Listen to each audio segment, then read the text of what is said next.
살아가면서 크고 작은 여러 가지 실수와 잘못을 저지르면서 살게 되어 있습니다. 사람마다 편차가 있어서 웬만해서는 실수와 잘못을 하지 않는 그런 사람이 있는가 하면 어떤 사람들은 쉽게 실수하고 쉽게 잘못을 저지르는 사람들이 있습니다. 하지만 편차의 차이가 있지만 그러나 아무도 전혀 실수를 하지 않는다든가 전혀 잘못을 저지르지 않고 살 수 있는 사람들은 없습니다. 사람들이 인격의 수련을 하게 되면 그래서 어느 정도 인격의 성숙이 이루어지면 실수하는 것들, 잘못하는 것들이 좀 줄어들 수 있겠고 다른 사람들보다는 좀 더 참을성이 있게 살아갈 수가 있겠지만 그렇다고 해서 완벽하게 아무 잘못도 하지 않고 아무런 문제 없이 살아간다고 하는 것은 사실 불가능하다고 말할 수 있겠습니다. 사람들마다 인계점이 좀 다르죠. 화를 낸다거나 폭발하는 그런 경우도 인계점이 좀 달라서 어떤 사람은 조그마한 것에도 화를 내고 참지 못하고 폭발해버리는 사람이 있는가 하면 어떤 사람들은 아무리 힘들게 하고 고통을 주어도 웬만해서는 폭발하지 않고 조금 더 참을 수 있는 그 인계점이 상당히 높은 사람들이 있습니다. 하지만 완벽하지는 않아서 그 인계점을 높일 수는 있겠지만 완전히 모든 것들을 다 참아낼 수 있고 완벽하게 실수와 잘못을 하나도 하지 않을 수 있는 사람들은 없는 것입니다. 아마 영화 가운데 이런 영화를 보신 분이 계신지 모르겠습니다. 2001년 11월에 개봉한 박철관 감독의 영화 닮아야 놀자라고 하는 영화가 있었습니다. 혹시 보셨습니까? 예, 보신 분이 계신데 그 닮아야 놀자라고 하는 그 영화를 보면 류승수라고 하는 연예인이 그 역할을 맡은 명천 스님이라고 하는 분이 나옵니다. 근데 그분은 어떤 분이냐면 무건수행을 하시는 분이에요. 전혀 말을 하지 않으면서 자신을 수행하는 사람인데 사람들이 그에게 다가가서 말을 시킵니다. 말을 시키면 이 사람은 무건수행을 하는 사람이기 때문에 말을 안 해요. 그래서 이 닮아야 놀자라고 하는 그 영화는 조폭들이 들어와서 박신양이라든가 이런 연예인들이 그 조폭들 역할로 나오는데 그 조폭들이 들어와서 이 무건수행하는 명천 스님에게 말을 걸기도 하고 화가 나게끔 만들기도 하는데 이 사람은 무건수행을 하면서 계속 말하는 것을 참는 그 모습을 보여줍니다. 어떠한 상황에서도 화가 날 일이 있어도 그리고 급박한 일이 생겨도 이 사람은 절대로 말을 안 합니다. 왜냐하면 무건수행을 하기로 작정을 하고 입 한마디도 하지 않기로 작정한 사람이기 때문에 그렇습니다. 그런데 그 영화를 보면 이 무건수행을 하던 명천 스님이 자신이 그 무건수행하는 것을 깨뜨려 버리고 말을 하는 장면이 나옵니다. 어느 장면인지 아세요? 369 게임을 할 때입니다. 369 게임. 이 조폭들하고 스님들 사이에 조폭들은 그 절에 남아 있어야 되겠다고 좀 있어야 되겠다고 하고 스님들은 그 조폭들이 나가달라고 하는 그 대결을 벌이는 그런 얘기가 나오는데 무슨 게임을 하냐면 3100 게임을 한다든지 족구 대결을 하고 고스톱을 치고 하면서 승부를 가르는데 승부가 잘 안 납니다. 그러다가 369 게임까지 하게 됐는데 369 게임이 뭐냐면 3하고 6하고 9가 나오면 말을 하지 않고 박수를 치는 게임입니다. 그러니까 하나, 둘, 넷, 다섯, 일곱, 여덟, 하면서 3하고 6하고 9가 나오면 박수를 치는 게임인 것이죠. 30번 때가 되면 30, 31, 32, 33 그때는 계속 한 사람씩 돌아가면서 박수만 치는 겁니다. 그런데 얼마나 369 게임을 잘하냐면 이 조폭들하고 스님들하고 369 게임을 하는데 우리 보통 하면 한 30까지 거의 못 갑니다. 그런데 이 영화니까 가능하겠죠. 막 도는데 어디까지 도냐면 300단위가 넘어가는 겁니다. 300단위가 넘어가면 300단위는 300으로 시작하니까 전부 박수만 치지 않습니까? 계속 박수만 치면서 막 돌아가는데 박수 치면서 지금 숫자가 몇 번이라고 하는 것을 막 기억하면서 박수를 막 치면서 돌아가는데 막 돌아가면서 박수를 막 치고 있는데 갑자기 그 무건수행을 하던 명천 스님이 그만! 그러는 거예요. 그만! 그러면서 그 무건수행하던 사람이 그만하고 소리를 지르니까 모든 사람이 다 그 명천 스님을 봅니다. 침묵수행을 깨트리면서 재규라고 하는 그 조폭을 가리키면서 400에서 박수를 쳤다고. 400인데 400은 박수를 안 쳐야 되는데 400에서 박수를 쳤다고 하면서 결국 그 조폭팀이 졌다고 하는 것을 지적하면서 그 무건수행이 깨져버리는 그런 이야기가 나옵니다. 우리 인간의 연약함을 어쩌면 그대로 보여주는 것이라고 생각을 합니다. 말을 안 하고 사는 것, 아마 우리들의 대부분 사람들은 거의 불가능할 겁니다. 하지만 수행을 하면서 내가 이 말을 안 하고 무건수행을 하겠다고 결정한 사람이 있다고 한다면, 그래서 수행을 하다 보면 어느 단계까지는 말 안 하고 살 수 있는 거예요. 누가 와서 힘들게 하고 고통을 준다고 해도, 그리고 어떤 상황이 있다고 할지라도 말을 하지 않으면서 말을 하지 않아야지 하면서 인계점이 다른 사람들보다 굉장히 높아서 어떤 상황이 와도 말을 하지 않게 되겠지만, 그러나 정말 말 안 하고 살 수 있는가 하면 그게 아닌 거죠. 정말 이런 369 게임 같은 이런 상황이 닥치게 됐을 때 그 순간에는 그걸 깨트려 버리면서까지 말을 하게 되는 그 모습, 이게 어쩌면 우리 인간의 모습이라고 말할 수 있습니다.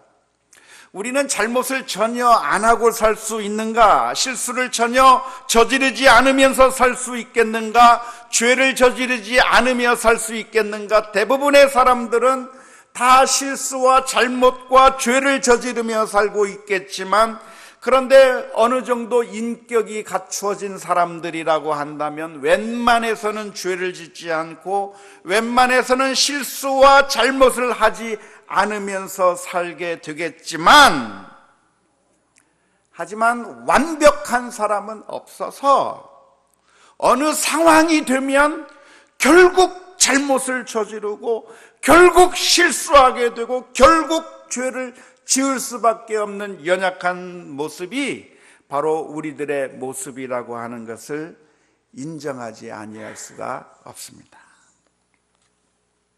우리가 살아가다가 그렇게 해서 만일 잘못을 저지르고 실수를 하게 되고 죄를 저지르게 된다고 한다면, 그러면 우리는 어떻게 하면 좋겠습니까? 만일 우리가 잘못과 실수를 하지 않으려고 노력했지만, 그러나 어느 순간에 내가 잘못하게 되었다고 한다면, 그러면 그때는 빨리 돌이키는 것이 그것이 제일 좋습니다. 최근에 부천 여중생 그 시신 유기 사건만 해도 그렇습니다. 아마 그 피의자가 처음부터 자신의 딸을 죽이려고 마음 먹고 구타했을 것이라고 생각지 않습니다. 아마 분노가 치밀어서 자기 딸을 때렸을 거라고 생각을 해요. 부모로서 너무나도 답답하고 잘못을 행하고 있는 자신의 딸을 보면서 화도 나고 분노가 치밀어서 체벌을 하기 시작했는데, 그것이 너무나도 화가 나서 그냥 체벌한 것이 아니라 정말 오랜 시간 동안 그렇게 체벌하게 되었고, 그 다음날 아침 일어나 보니까 그 피의자의 진술이 맞다고 하면, 그 다음날 아침에 죽어 있는 것을 발견하게 됐다고 한다면 어떻게 해야 되겠습니까? 자기가 잘못을 저질러서 자기의 딸이 죽었다 그러면 어떻게 하면 되겠습니까? 그 순간에도 내가 잘못했구나 깨닫고 뉘우치고 자수했다고 하면, 그러면 그래도 좀 더 낫지 않았을까 생각이 듭니다. 그런데 안타까운 것은 우리 모두에게 어떠한 성향이 있냐면, 잘못을 저질렀을 때 그 잘못을 빨리 뉘우치고 회개하기보다는 다른 방법을 자꾸만 찾는 겁니다. 숨기려 하고 그 책임을 피해 보려고 해서 더욱더 큰 죄로 발전하게 되는 것이 우리가 가지고 있는 연약한 모습입니다. 우리가 무엇인가 잘못을 했을 때 가장 필요한 것이 있다고 한다면 그것은 회개하고 돌이키는 것입니다. 가정에서 무슨 문제가 있을 때, 직장에서 어떤 문제가 생겼을 때, 어떤 단체이든 인간관계이든 어떤 문제가 발생하고 내가 잘못했다고 한다고 하면 거기서부터 더 나쁜 관계로 들어갈 것이 아니라 그 순간에 잘못했구나 판단하고 멈추고 돌이켜서 이제는 그 이전의 단계로, 회개의 단계로 넘어가는 것이, 그것이 우리들에게 있을 수 있는 가장 최선의 방법이라고 말할 수 있을 것입니다. 우리가 잘못을 행하지 않고 실수를 하지 않는다고 하면 가장 좋겠지만, 아쉽게도 우리들은 그럴 만한 능력이 없습니다. 아무리 인격의 수양을 쌓은 사람이라고 할지라도 그 사람에게 있는 인계점을 넘어서는 상황이 된다고 하면 더 이상 견디지 못하고 폭발하게 되어 있고 잘못을 저지르게 되어 있습니다. 그렇게 잘못을 저질렀을 때 우리들이 선택할 수 있는 최상의 선택이 있다고 한다면 회개하고 돌이키는 것입니다. 안타까운 것은 이 세상의 다른 모든 종교들은 이미 불가능하다고 판명이 난 것들을 시도하려고 하고 있다고 하는 겁니다. 다시 말하자면 내가 수행을 더해서 내가 더 성숙해지면 전혀 실수도 하지 않고 잘못을 저지르지도 않는 그런 해탈의 경지로 올라갈 수 있지 않겠는가? 득도의 경지에 올라갈 수 있지 않겠는가? 어떻게 하면 내가 잘못을 저지르지도 않고 내가 악을 행하지도 않는 그런 완벽한 상태로 올라갈 것인가가 목표가 되어 있는 것이 이 세상 다른 모든 종교의 목표라고 말할 수 있습니다. 물론 이런 목표를 가지는 것은 아주 긍정적인 효과가 있습니다. 그런 완벽함을 추구하다 보면 우리들의 모습이 성숙해질 수 있는 겁니다. 다른 사람들보다는 훨씬 더 참을성이 있게 되고 다른 사람들보다는 잘못하는 것을 좀 더 줄일 수 있는 그런 인격의 성숙의 단계로 넘어갈 수 있는 그런 모습을 보여줄 수가 있습니다. 하지만 아무리 노력한다고 해도 일반인들보다 조금 더 나아질 수는 있겠지만 솔직하게 말해서 아무리 수행을 쌓는다고 해도 우리가 완벽해질 수는 없는 것이고 완벽해진다고 하는 것은 불가능한 목표라고 말할 수밖에 없습니다.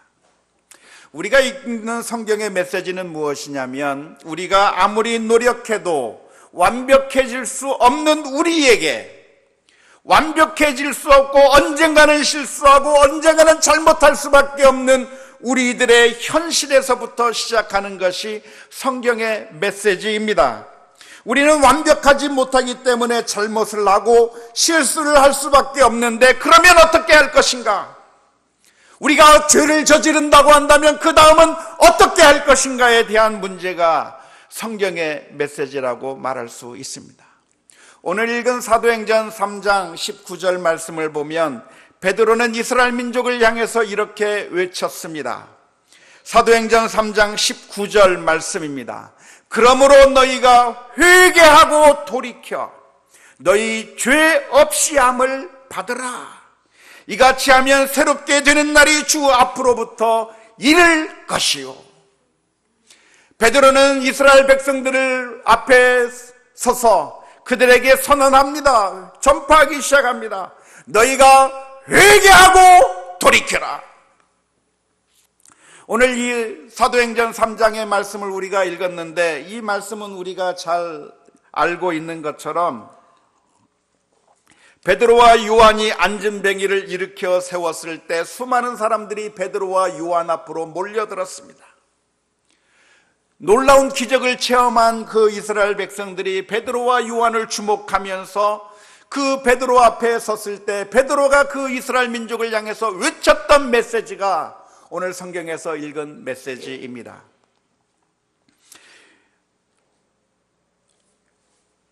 어떻게 이 사람이 걸을 수 있게 되었는가?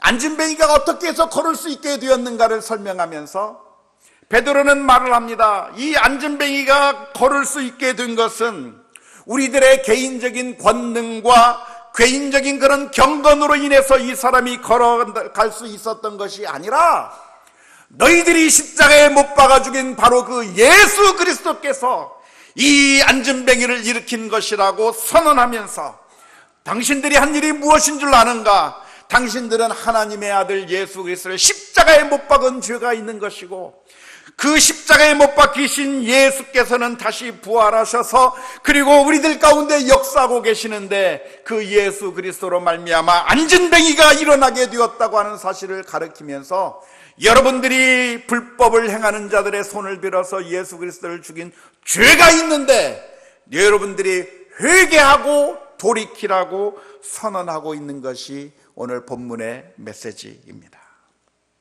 이스라엘 민족들이 죄악 가운데 있었을 때 살 수 있는 길이 있다고 한다면 자신들의 죄를 인정하고 돌이키고 회개하는 것이 살 것이라고 오늘 본문의 말씀 가운데서 강조하고 있습니다.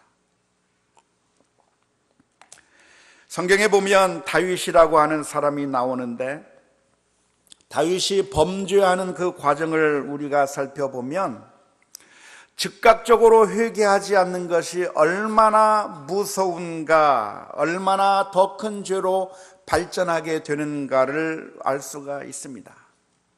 다윗이 맨 처음에는 눈으로 봤습니다. 어느 날 궁전 위를 걷고 있을 때 저 멀리 궁전 밖에서 알몸으로 목욕하는 여인을 바라보게 되었습니다.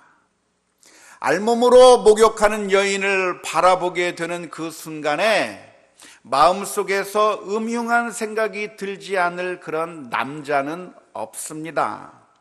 그걸 막을 방법은 없습니다. 보면 자동으로 음흉한 생각이 자동으로 나오게 되어 있는 것이기 때문에 그렇습니다. 이런 상태가 된다고 하면 다윗이 그 순간에 어떻게 해야 됩니까? 이거 큰일 났구나. 내가 눈으로 죄를 짓겠구나 생각하면서 그 순간에 회개하고 돌이켜야 합니다. 그런 기회가 생겼을 때 이래서 내가 큰일 나겠구나, 눈을 감아버려야 되고 돌이켜야 되는 것이 정상적인 반응이라고 말할 수 있습니다. 마틴 루터 목사님은 이런 이야기를 했습니다. 새가 우리들의 머리로 날아가는 것을 막을 방법은 없다.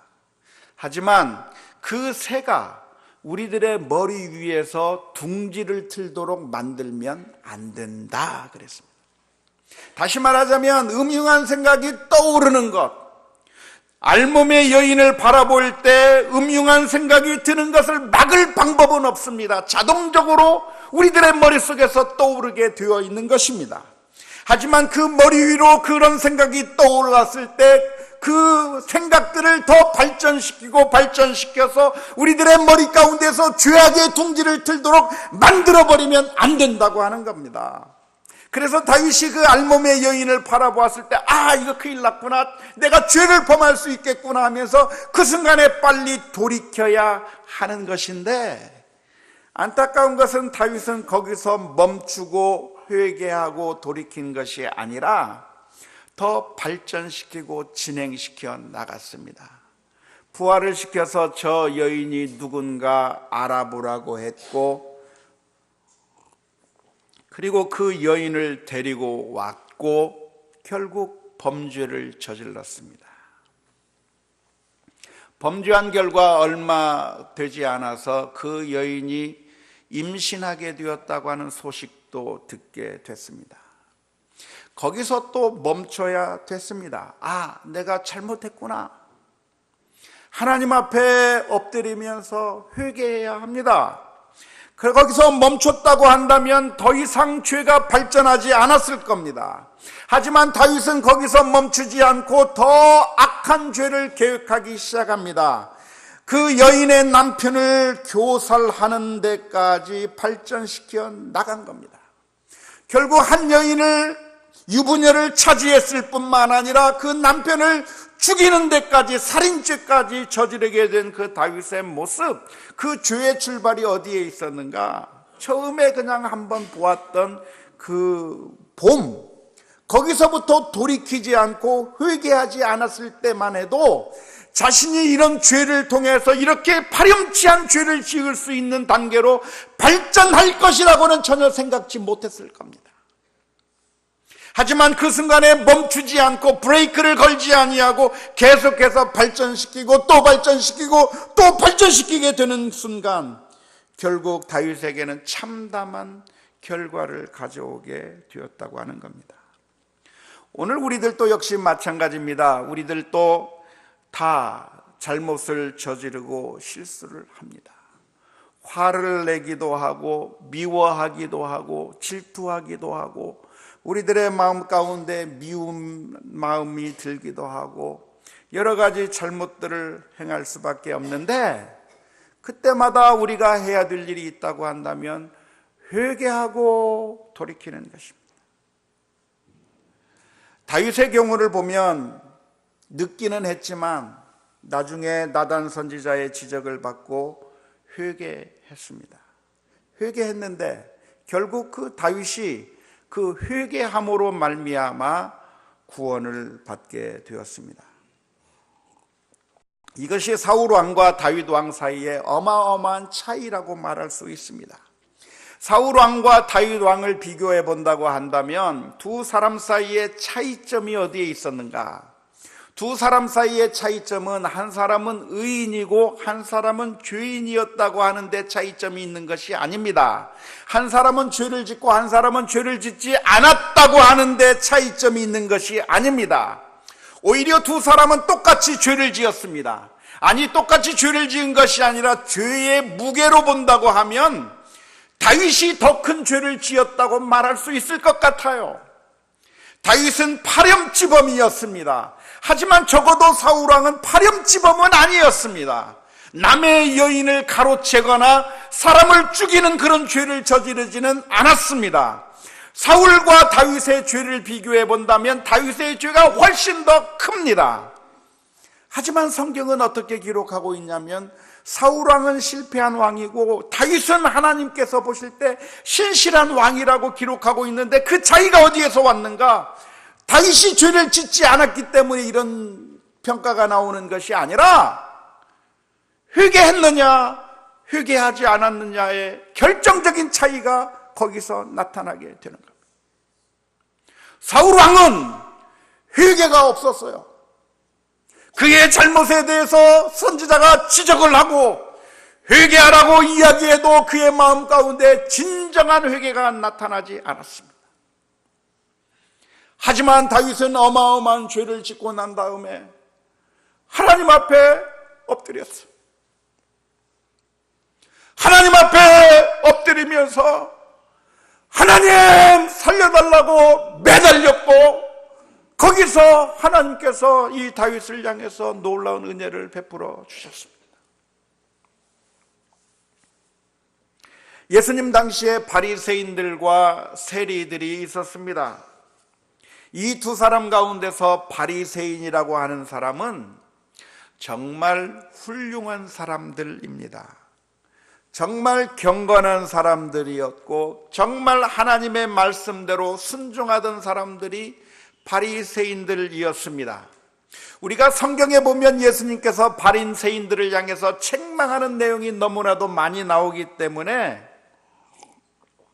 우리의 생각에 바리새인들이라고 하는 사람들은 아주 나쁜 사람들이라고 그렇게 선입견을 가지고 있을 때가 있지만, 사실 가만히 살펴보면 이 바리새인들은 정말 하나님의 말씀 가운데 전적으로 순종하기 위해서 노력했던 정말 믿음이 뛰어났던 사람들이라고 말할 수 있습니다. 하지만 이 사람들이 완벽했는가 하면 완벽하지는 못했어요. 일반 사람들보다는 뛰어났지만 부족한 게 있는 겁니다. 잘못하는 게 있는 겁니다. 무건수행했던 그 스님이 다른 사람들보다는 말을 오랫동안 안 하고 참을 수 있었지만 결국 한계점이 다다르는 그 순간에 무건을 깨트려 버리듯이 바리새인들도 일반인들보다는 더 깨끗했고 더 죄를 짓지 아니하고 의로운 모습으로 살아가고 있었지만, 그러나 그들이 넘어질 수밖에 없는 인계점들이 바리새인들에게 있었던 겁니다. 그런데 이 바리새인들이 하나님 앞에 회개했는가 하면 회개하지 않았어요. 왜냐하면 자신들이 의로웠다고 생각했기 때문에 그렇습니다. 이에 비해서 세리들은 죄가 많은 사람들이었습니다. 세리들은 하나님의 말씀대로 살지 않았고 하나님께서 원하시는 삶을 살지 않았습니다. 남의 것을 약탈했고 착취했고 정말 이스라엘 민족의 원수라고 말할 수 있습니다. 하지만 놀라운 것은 아이러니컬하게도 하나님께서 의롭다고 인정한 사람이 누구냐면 세리입니다. 왜냐하면 세리들은 자신들의 죄를 보고서 하나님 앞에 회개하기 시작한 거예요. 회개할 때 하나님께서 이 세리들에게 은혜를 베풀어 주신 것입니다.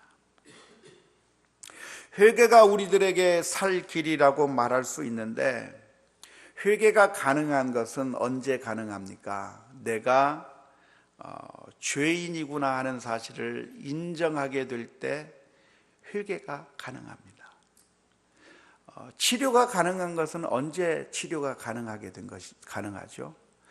내가 병자구나, 내가 환자구나, 내가 아프구나 하는 것을 알고 의사 앞에 가서 치료를 받으려고 나아가면 치료를 받는 겁니다.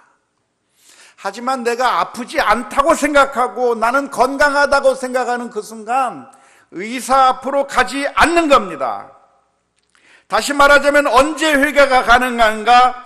내가 죄인임을 인식할 때, 내가 잘못을 저질렀구나, 내가 실수했구나, 내가 죄악을 저질렀구나 하는 사실을 발견하게 될 때 내가 회개할 수 있는 것인데, 왜 우리는 회개하지 못하는가?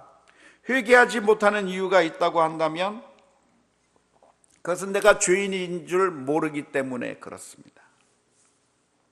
우리가 죄인인 줄 모르면서 살아갈 수 있는 비법을 알려드리고 싶습니다.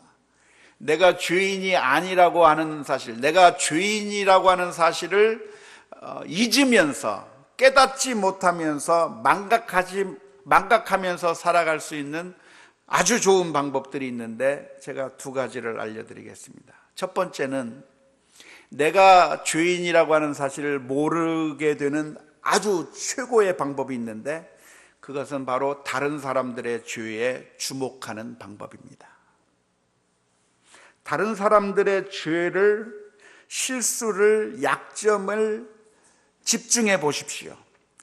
저 사람 잘못한 사람이구나, 저 사람의 죄를 지적하고 다른 사람들의 죄를 바라보고 다른 사람들의 약점을 바라보는 그 순간, 나의 죄는 어느 순간 내 마음 가운데서 사라져버리게 되는 것입니다. 내가 죄인이 아니라고 생각하면서 살 수 있는 방법이 무엇인가? 계속해서 다른 사람들의 죄와 허물과 약점들을 바라보는 겁니다.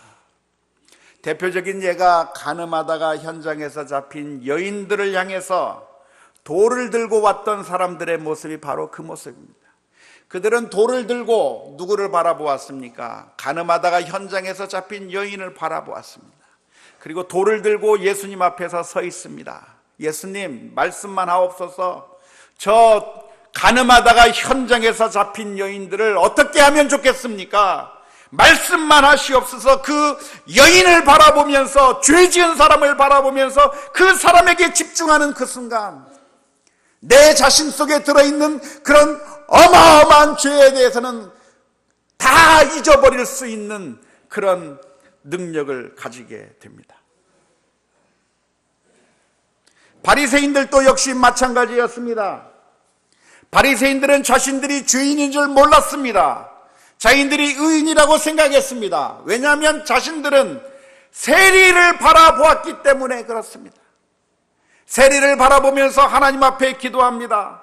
하나님이여, 나는 다른 사람들 곧 토색, 불의, 간음을 하는 자들과 같지 아니하고 이 세리와도 같지 아니함을 감사하나이다. 다른 사람들의 죄악을 바라보는 그 순간 내가 죄인이라고 하는 사실은 까마득하게 잊어버리고 살 수 있게 되는 것입니다. 내가 죄인이 아니라고 하는 것을 내가 나에게 설득시키면서 최면을 걸면서 살 수 있는 그런 또 하나의 방법이 있는데, 두 번째 방법이 무엇이냐면 사랑과 정의와 의를 주장하면 됩니다. 사랑해야 된다고 주장해 보십시오. 그렇게 강조하면서 다녀보십시오. 옳은 일을 해야 된다고 강조하면서 열을 내면서 우리가 착한 일을 해야 된다고 하고 사랑을 베풀어야 된다고 하고 정의를 행해야 된다고 말해보시기 바랍니다. 그러면 그 순간에 나는 자동적으로 나는 선한 사람이요 의로운 사람이라고 착각하게 됩니다. 전혀 선을 행하고 있지 아니하면서 나 스스로 선한 사람이 된 것처럼 착각하게 만드는 그런 환각 증세에 빠질 수가 있습니다. 사실 이게 목사의 약점이고 설교자의 위험이라고 말할 수 있습니다. 제가 그래요. 매주 하나님의 말씀을 전하면 자동으로 의로운 사람이 되는 줄 알아요. 하나님의 말씀을 전하기만 하면, 주장하기만 하면 그냥 자동으로 의로운 사람이 된 걸로 착각하게 되는 그런 위험이 우리들에게 있어요. 하지만 절대 그렇지 않습니다. 입술로 말한다고 해서 우리가 의로워지는 것이 아니라 손으로, 발로 전인격적으로 움직이지 아니하면 그것은 허망한 꿈에 불과하다고 하는 사실을 우리가 기억해야 합니다. 예수님의 비유에 보면 돌아온 탕자가 있습니다.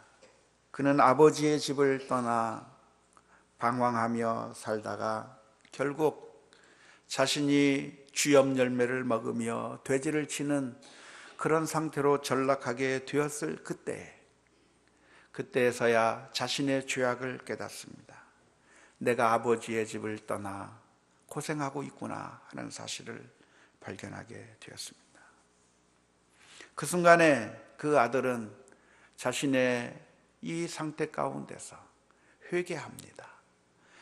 아버지의 집으로 돌아가야 되겠다고 결단을 합니다. 그때 놀라운 것은 아버지가 그 돌아온 탕자를 영접해 주었다고 하는 사실입니다. 사랑하는 성도 여러분, 우리는 회개해야 합니다. 우리는 매일매일 우리들의 죄와 허물과 잘못을 회개하며 살아가야 합니다. 내 속에 있는 작은 잘못, 내 속에 있는 작은 허물들을 그냥 넘어가지 마시고, 다른 사람들의 잘못을 보면서 다른 사람들을 향해서 그들의 잘못을 비난할 것이 아니라 내 속에 있는 죄악을 바라보아야 할 것이고, 내가 선과 의를 주장함으로써 내가 거룩한 사람인 것처럼 그렇게 착각하며 살 것이 아니라 우리들의 잘못을 바라보아야 합니다. 회개만이 우리가 살 길이고, 우리가 우리의 죄악들을 날마다 회개하는 것만이 우리에게 소망이라고 하는 사실을 믿을 수 있기를 주님의 이름으로 축원합니다. 우리가 회개하면 하나님께서 우리를 용서해 주시기 위해서 예수님께서 우리를 대신하여 십자가에 못 박혀 죽으셨습니다. 회개하는 자마다 하나님께서 놀라운 은혜와 은총을 베풀어 주실 것입니다. 내가 한번 예수님을 믿고 회개했으니까 나는 됐다. 이제는 나는 어떤 일이 있어도 무슨 죄를 지어도 천국에 갈 것이라고 생각하면서 계속해서 회개가 없는 삶을 살면 안 됩니다. 히브리서 6장 4절부터 6절 말씀에 이렇게 기록합니다. 한번 빛을 받고 하늘의 은사를 맛보고 성령에 참여한 바 되고 하나님의 선한 말씀과 내세의 능력을 맛보고도 타락한 자들은 새롭게 하여 회개하게 할 수 없나니 이는 그들이 하나님의 아들을 다시 십자가에 못 박아 드러내놓고 욕되게 함이라 그랬습니다. 우리는 바울 사도가 고백했던 것처럼 날마다 죽어야 합니다. 날마다 내 자신 속에 있는 더러운 죄악들을 바라보고 회개하고 실수들을 바라보면서 돌이키며 하나님께서 주시는 길 가운데로 돌아가는 것이, 다시 원래의 출애굽으로 하나님께서 원하시는 그 길로 돌아가는 것이 우리들에게 소망이 된다고 하는 사실을 믿으며 믿음으로 승리하는 우리 모두가 다 될 수 있기를 주님의 이름으로 축원합니다. 우리 함께